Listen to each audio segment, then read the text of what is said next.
Hello, good morning. तर Monday routine सुरू आहे आणि राहुल जस्ट स्कूलमधनं आलाय आणि जरा त्याची बॅग चेक करतेय, टिफिन वगैरे नीट खाल्लाय की नाही ते. आणि जसं म्हटलं की त्याची आता कॉम्पिटिशन आहे, सो सध्या टीचर काही नोट्स पाठवतात किंवा कधीतरी त्यांना सांगतात. सो जनरल आज काही पाठवलं आहे की नाही किंवा होमवर्क काही दिलाय की नाही ते जरा चेक करतेय. आणि राहू आल्या आल्या इथे गाडी खेळायला लागलेला आहे. राहू, कशी झाली स्कूल? मस्त. आणि आता घेतली दमला राहू. आज कुठे चालला आल्या आल्या गाडी घेऊन? अच्छा, विवियाना मॉलला चाललास. नीट जा. हा पुढे मागे होते का? रिअल गाडी सारखी होते ना. मस्त. बाबासारखी. रे सायकल पडली. थांब, सायकल पडली. इथे बाबा, इथे वरती दाबतात खाली. काय? इथे वरती दाबतात. हो, सेम आहे ते. हा, आणि मग पुढे मागे काय हे आज काढलंस का तू? त्या दिवशीच काढले आज. ऍपल. हा बाबा, आणि आज आमच्याकडे ना एक क्रिसमस आहे ना आता, मग त्याची एक ऍक्टिव्हिटी होती. आम्ही घेऊन गेलेला क्राफ्ट ऍक्टिव्हिटी ना. दाखव ना ती, बघ तिथे ठेवली आहे वरती.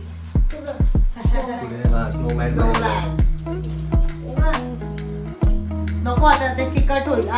असं ते बाहेर. पण तू बनवलास का व्यवस्थित? जेवढे सगळे कटआउट्स दिलेले. थांब, नको ते पडेल खाली. शिशी आणि चिकट होईल ते.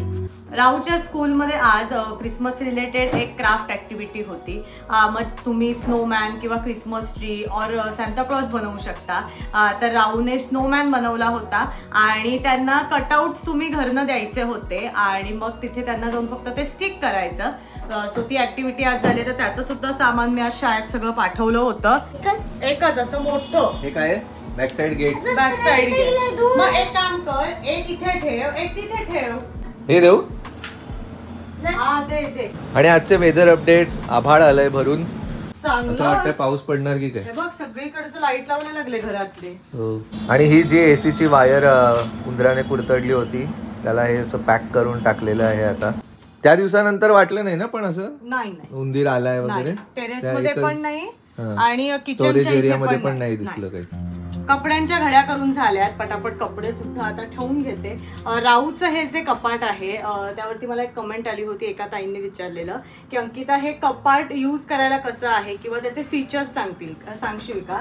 तर हे कपाट राऊ 1 वर्षाचा झाल्यानंतर आम्ही घेतलं होतं आणि ही मोठी साईज आहे. यात लहान सुद्धा साईज येते आणि ह्यात तुम्ही बघू शकता 6 खण आहेत आणि व्यवस्थित राऊचे सगळे कपडे, राऊचं सगळं स्कूलचं सामान, इतर त्याची काही खेळणी, हे सगळे प्रकार या एका कपाटात व्यवस्थित राहतात आणि मुव्हेबल आहे. आता आम्ही बेड आणि अशा अनुषंगाने असं ठेवलंय. जर तुम्हाला कुठे वेगळीकडे ठेवायचं असेल तर तिथेही तुम्ही ते व्यवस्थित ऍडजस्ट करून ठेवू शकता. आता वळतीये किचनकडे. बाकी सगळं घरातलं आवरून झालेलं आहे.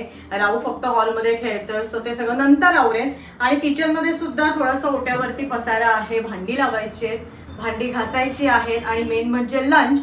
सो एक आता किचन मधली कामं करायला घेते. पण त्याआधी सकाळी डस्टबिन बाहेर ठेवली होती, ती पटकन घेऊन येते आतमध्ये.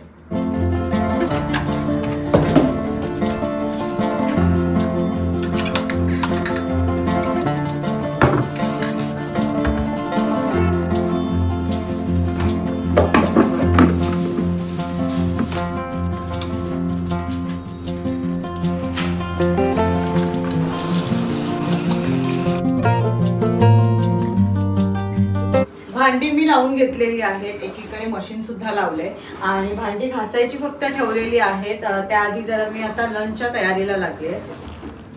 लंचला मी आज करते मटकीची उसळ, गाजर पाक, गरम गरम पोळ्या. उसळीमध्ये घालायला मला टोमॅटो हवे होते आणि कोथिंबीर सुद्धा संपलेली, सो ते मी आता ऑनलाईन मागवलं होतं. त्याचबरोबर जरा ऑरेंज सुद्धा मागवलेलं.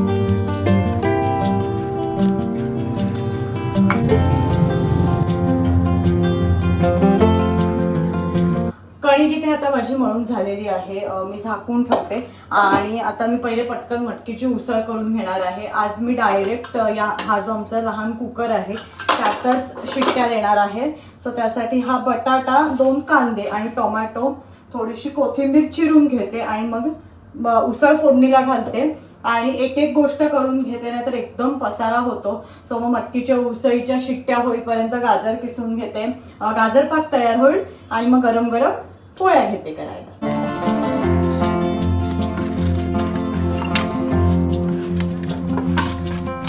टोमॅटो, कांदा, बटाटा आणि कोथिंबीर हे मी जरा थोडंसं सगळं जाडसर चिरून घेतलंय. कोथिंबीर बारीक चिरलेली आहे. पटकन आता फोडणी देऊया. साधी सिंपलच उसळ बनवते. थोडासा गोडा मसाला, लाल तिखट आणि ह्या सगळ्या भाज्या ऍड करणार आहे. सगळे मसाले, मटकी, टोमॅटो, कांदा, बटाटा सगळं छान मिक्स करून घेतलेलं आहे. थोडीशी कोथिंबीर मी आत्ता घातली आहे, थोडी नंतर घालेन. आणि आता फक्त ह्यात आपण ऍड करूया थोडासा गूळ आणि रस्सा आणि भाजी शिजेल इतपत पाणी ऍड करते ह्यात मी. एकदा सगळं छान पाणी घातलेलं आहे तर मिक्स करून घेते आणि झाकण लावून एक 2 ते 3 शिट्ट्या मी देणार आहे की मटकीची उसळ तयार.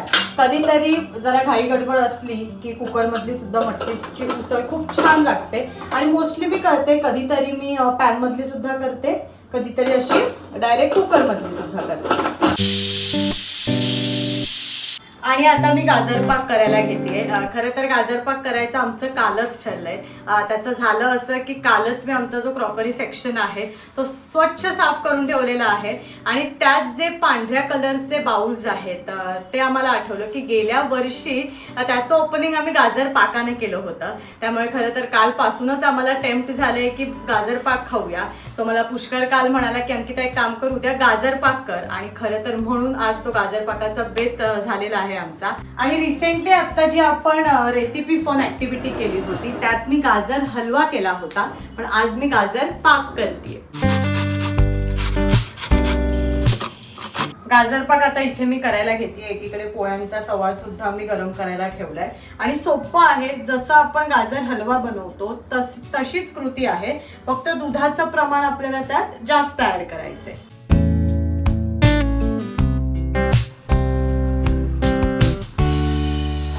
गाजर पाक इथे तुम्ही बघू शकता आपला तयार झालेला आहे. उकळी आणायची आहे मला फक्त आणि दुधाचं प्रमाण तुम्ही बघू शकता. मी भरपूर दूध ह्यात घातलेलं आहे कारण उकळी दिल्यानंतर सुद्धा ते थोडंसं आटणार आहे. कुकरची वाफ गेली आहे. आपण बघूया भाजी शिजली आहे की नाही ते. कुकर उघडल्यानंतर वास तरी छान आला होता आणि याच्यावरती छान फरसाण घालून सुद्धा आपण पोळी बरोबर खाऊ शकतो. परफेक्ट सगळं झालेलं आहे. उसळ तयार आहे. इथे आपला गाजर पाक सुद्धा एकीकडे छान उकळतोय. पटापट पोळ्या घेते करायला.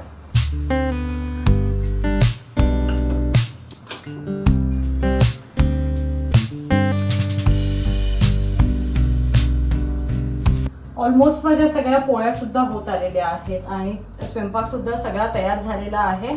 पटापट आता मी ताटं वाढते आणि आम्ही जेवायला बसतो. तर व्हॉट्स इन माय प्लेट टुडे. मस्त गरम गरम मटकीची उसळ, गाजर पाक, गरम गरम पोळ्या आणि उसळी बरोबर थोडंसं फरसाण आणि कच्चा कांदा.